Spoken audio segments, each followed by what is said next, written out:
I just talked for about 10 minutes without hitting play. Cool. Welcome back to Overbooked. I'm Amanda, and today we're going to be doing my September wrap-up. September was a lot better than I thought it was going to be. I've read 7 books, and I'm shook. I'm shocked. I'm shook. I'm all of the emotions because I had no idea that I was actually doing this well. I was just trucking along. And lo and behold, audiobooks, I think, is what's saving me and helping me achieve my Goodreads goal. Who would have thought? Okay, so let's dive in. So the first book that I finished in September was The Memory Police by Yoko Ogawa. I have a whole book review that I will link below, and you can check that out.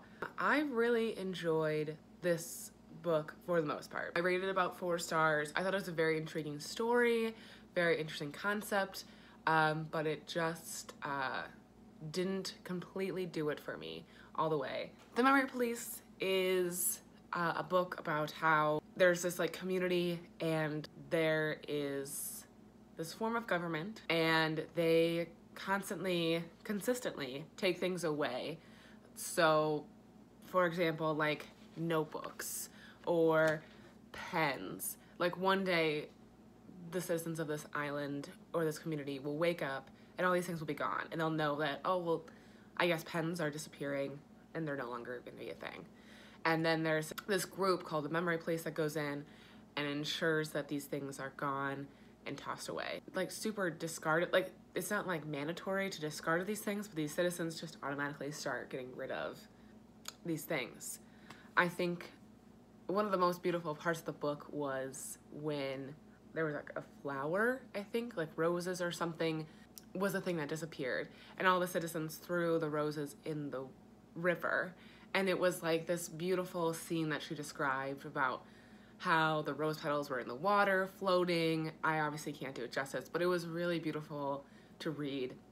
And that was one of the most like interesting parts, was just like all these people just doing it. And we have a main character whose mother could remember these things. So there's a certain group of people that actually do remember these things, because after all of these things are discarded and there's been like a 2-day window, I think, of like the announcement of them being disappeared, somehow, it's never explained, people's memories are erased of that thing. So they'll wake up the next day and they have no idea what it is. But there's some people on this island that doesn't happen to. They remember everything. And the Memory Police are pretty much after those people. So her mother, the main character's mother, is one of these people, and she disappears when she's a child. And the main character is an author, and she finds out that her editor is one of these people. And so the book is her trying to help her editor hide and get through this time. And it is fascinating because the whole time I'm like, how are they going to get out of this? And what's going to happen? And there's just so many unanswered questions that I just couldn't take it. I could not. But I just thought it was a very intriguing story. So even though I didn't get what I wanted out of it, and I don't know if given the opportunity I would read it again, I thought that it was very intriguing. It kept me wanting to keep listening, and it kept me wanting to come back. So there's that. So the next book that I read is, I kind of like barely remember this, but it was called She Said, Breaking the Sexual Harassment Story That Helped Ignite a Movement by Jodi Kantor and Megan Trethewey. So this has been on my want to read list for a while, and I can't remember how I read it, but I think I read it off of like one of the audiobook like apps that I have, more than likely Scribd. Actually, so the reason why I don't super remember this is because there are some times when I'll get puzzles, and I get so hooked into doing a puzzle that I'll feverishly stay up until like 4 a.m. to do the puzzle. And I'll listen to an audiobook while I do that. And this was the book that I did that with. So I was like listening to this book at like, I'm not even kidding, like 4 a.m. just doing puzzle. Quarantine life. She Said is the story of how a group of women broke the story about Harvey Weinstein, and how that story came to be, and how these 2 women, the 2 authors, broke the story. And it is actually really, I thought it was really fascinating. I thought it was really interesting. I know we're probably over the Harvey Weinstein situation and it's been a while now, but I still think it's really interesting. It's really interesting to see how delicate these two reporters really had to be with these women, and like how patient they had to be. Like, they really couldn't do anything until they had a solid group of women who were like willing and able to tell them their story and willing to let them go public with it. And some of these people, as we all kind of know about Harvey Weinstein, were very like high up celebrities. So the fallback that possibly could have brought was immense. So it was really interesting to see how, like, the backstory and how that all worked out. And I thought it was really well done. They go on to talk about some other sexual assault cases and other things that broke after them. But honestly, I kind of really don't remember that part. I do remember the majority of it is about Harvey Weinstein. And I just really thought that was fascinating, how that really came together. And I think it's just a testament to like how much pressure there is on the victim, even though they've gone through this horrible, traumatic, life-altering event. We're still like putting this pressure on them to come forward and do more. And I think we just need to take a second and be like, okay, this person's a victim. We have to give them time. And if they don't want to come forward, they don't want to come forward. Because I think a lot of the time, especially like as a fellow woman, I'm like, what? Please, like, come forward. Why wouldn't you come forward? Like, get this guy. Let's put him away. But there's a lot of things going on, and I think that sometimes our society still victim blames, so there can be a lot of repercussions for coming forward. Christine Blasey Ford, which I think they talk about. Book, ringing a bell. Just so many examples of women who have come forward and it didn't work out. So I think that we have to keep that in mind, that you really do have to tread carefully and make sure that your case is set up to just blow people out of the water, which it shouldn't have to. But it's almost like in this day and age, it does have to for it to be believable, which is annoying. But I really enjoyed this book. I listened to it. I highly suggest it. It was really interesting, really informative. The next book I read was Gods of Jade and Shadow by Slivia Moreno-Garcia. And I read this for the girly book club that I'm not attending. I'm just still trying to keep up with the books. So this is a YA book, and it is set in Mexico, and it's like this fantasy story about how the main character is sort of kind of like a Cinderella character, and she's stuck in her grandfather's home. She's like their maid. Her and her mom, they're not treated great, even though they're a part of the family. And one day, she opens this like case and looks out, that's at her grandfather's bedside table, and out comes this god. And now her and her god, this god, it's not her god, her and this god are now on this quest to like recapture all of his like missing parts, and then he can retake the underworld essentially. And it gives her this opportunity to finally get away from her grandfather's house and make a life out of herself. I enjoyed this book a lot. I thought it was really fun.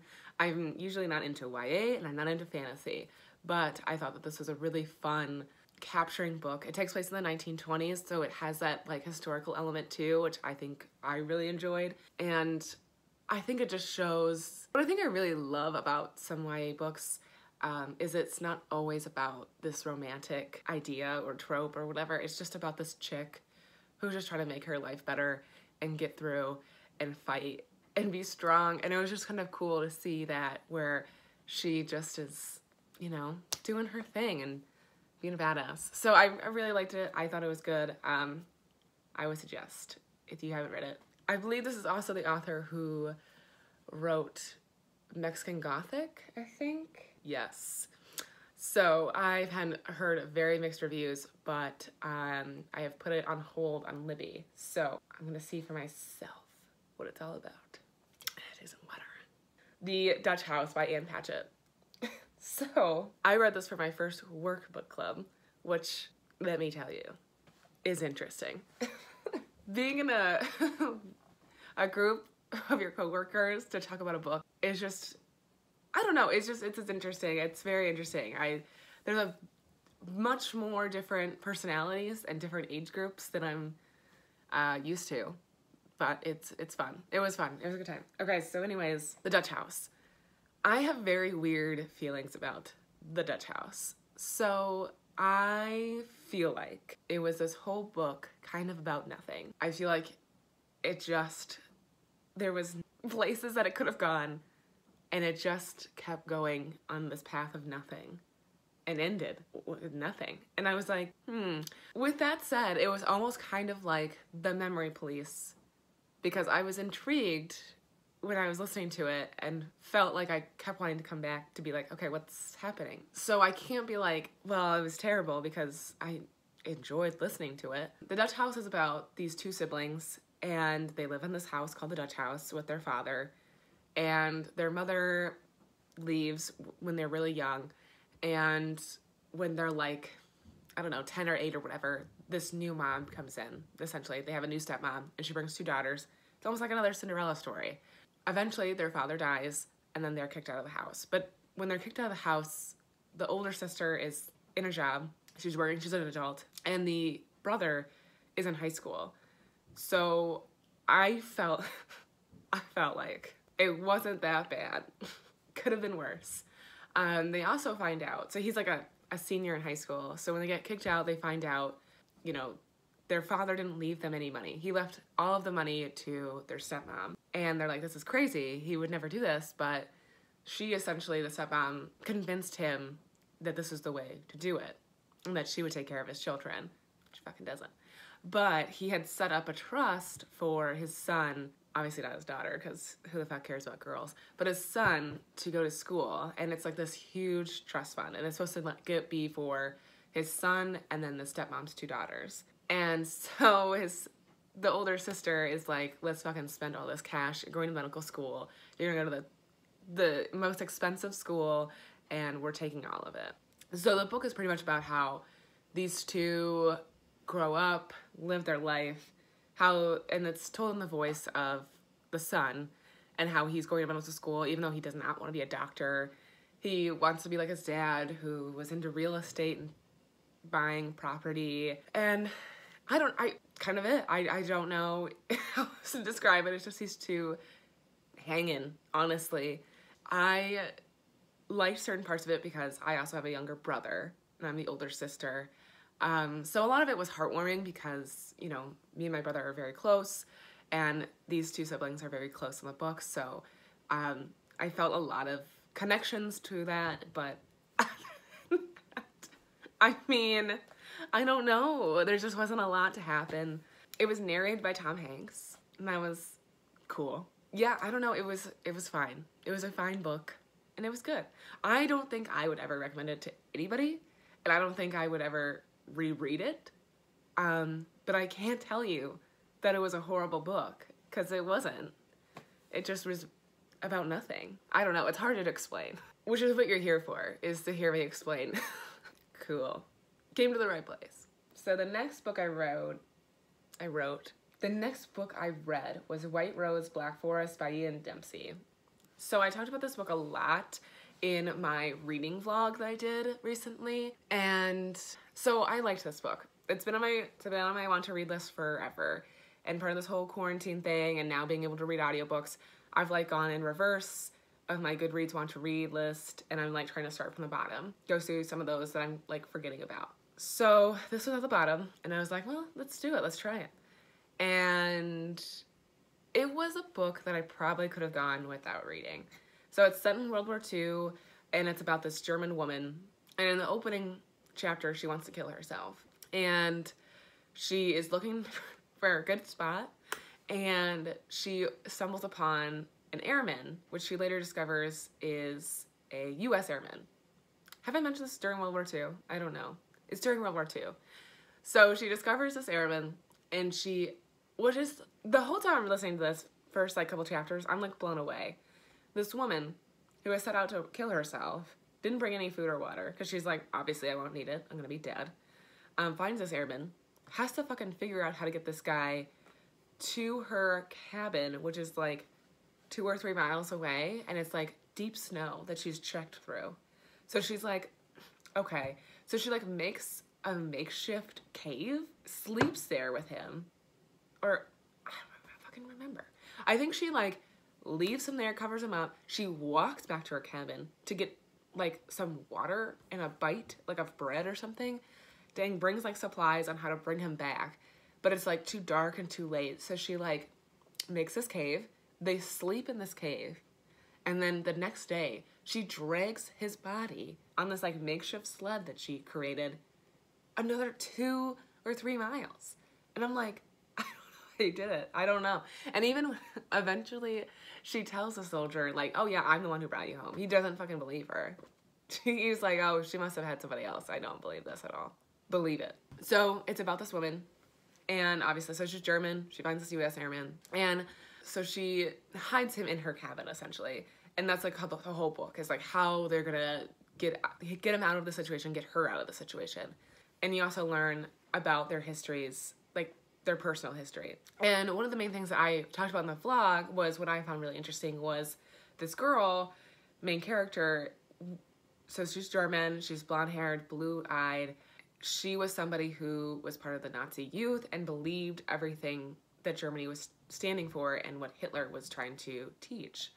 And she's just so, I don't know if the brainwash is the right word, but she just completely believed everything. And her parents do not. And it's interesting to see how she takes us through how she firmly believed that the Nazi Party was right, and how she found, like, she just completely did a 180 and became this, like, rebel activist fighting the Nazis, essentially.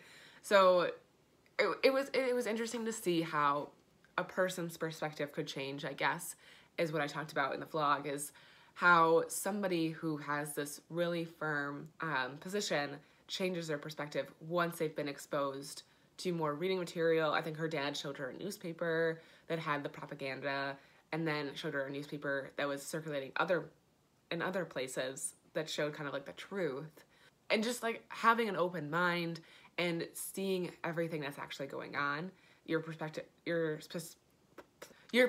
can change. So that was very interesting, because I just connected that so much to today, where I feel like a lot of people are going through that right now, where, you know, we're constantly being like, okay, you need to take a step back.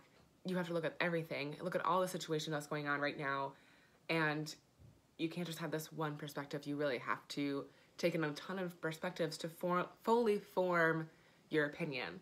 And I think that a lot of people are doing that self-reflection and self-education to have that different perspective. And I just thought that was very interesting to see that play out, and how that's been playing out throughout time. And history repeats itself.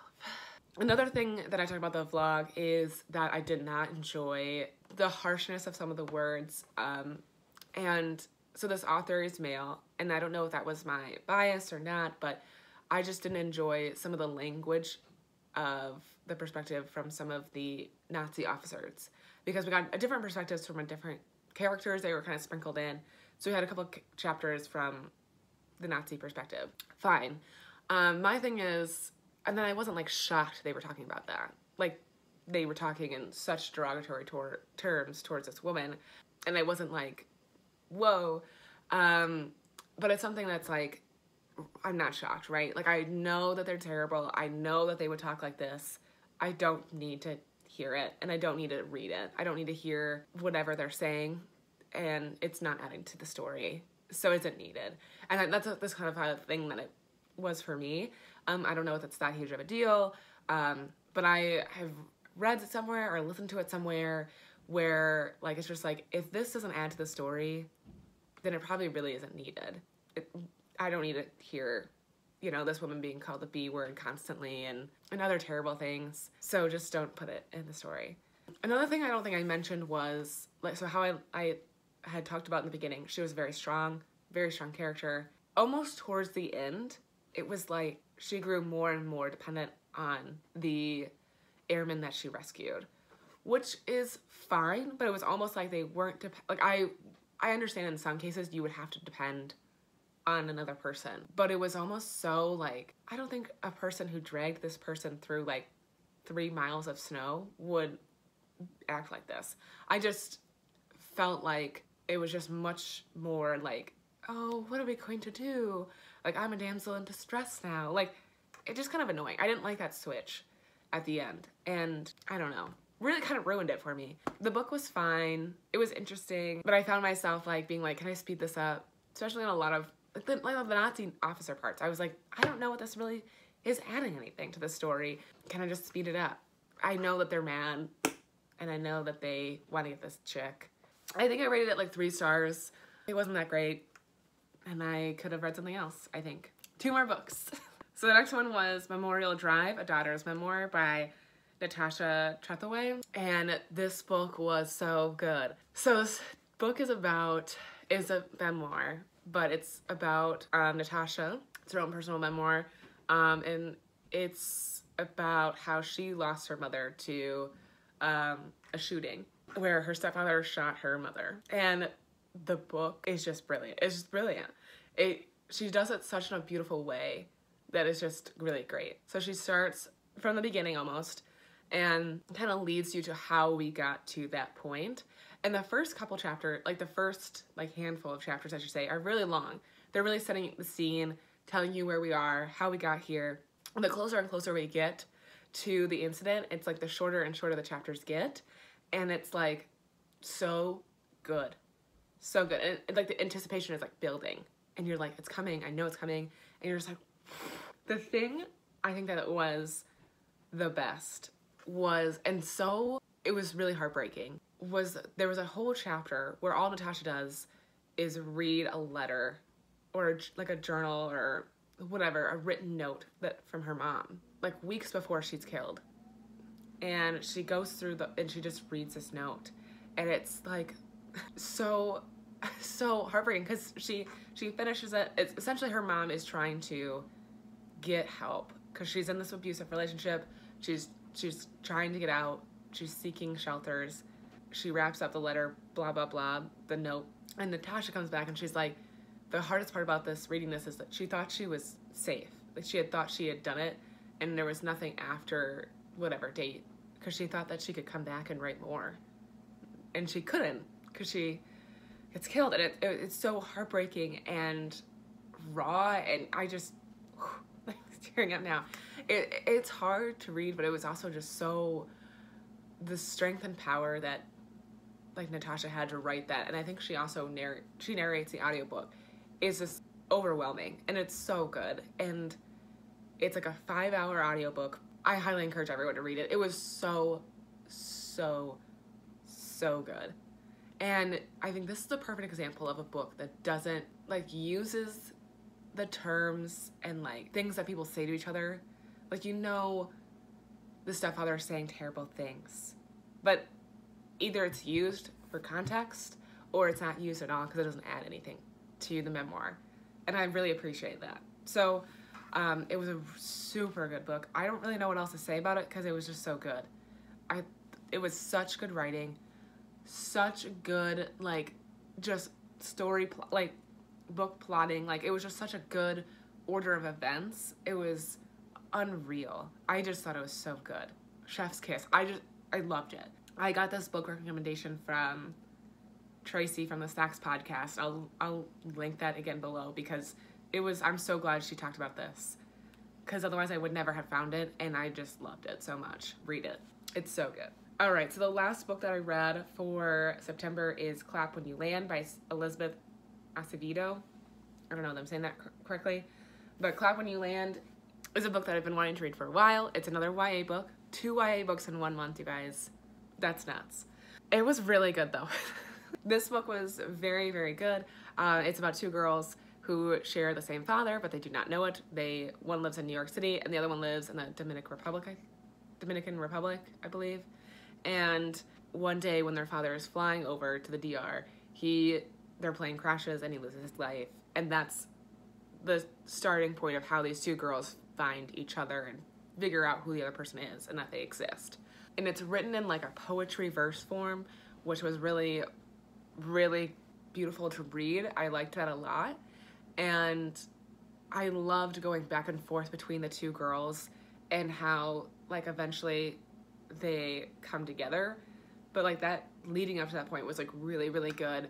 And their 2 stories were really, just really cool to hear about the most interesting thing I thought, like when I finished this book, is I was reading the acknowledgments and like author's note, and the author mentioned how there was actually a plane crash that was very similar to this in the book, and it happened right around after 9/11. And since there was no like terrorism involved, they just kind of swept it under the rug, and it was kind of forgotten about, but so many people's lives were lost, and so many families' lives were altered because of this, obviously. And so she really wanted to write about it and give these people's stories a voice. And I thought that was really good, because I think that's the most beautiful part about books and about writing about these events, is because at the moment, I think an event can be lost, and it shouldn't be lost, but a book has the power to like bring it back and bring it to the forefront of people's minds and thoughts. And I just really enjoyed this, and I thought I did a beautiful job. And the two girls are just such complex individuals, and so different and alike in so many ways. And I just really loved that. I loved seeing that. So I think I gave it like 5 stars. It was really good. I enjoyed it a lot. So those were the books that I've read for the month of September. I had a really great time. I am 1 book behind in my Goodreads goal, so I am trying my darndest to get to that ahead of schedule status, or on schedule. I would even take that at this point. So hopefully October is equally as great. Looking forward to it. Looking forward to all the books I'll be reading. And please, if you like this video, give it a thumbs up. Subscribe if you haven't already. And I will see you guys next time.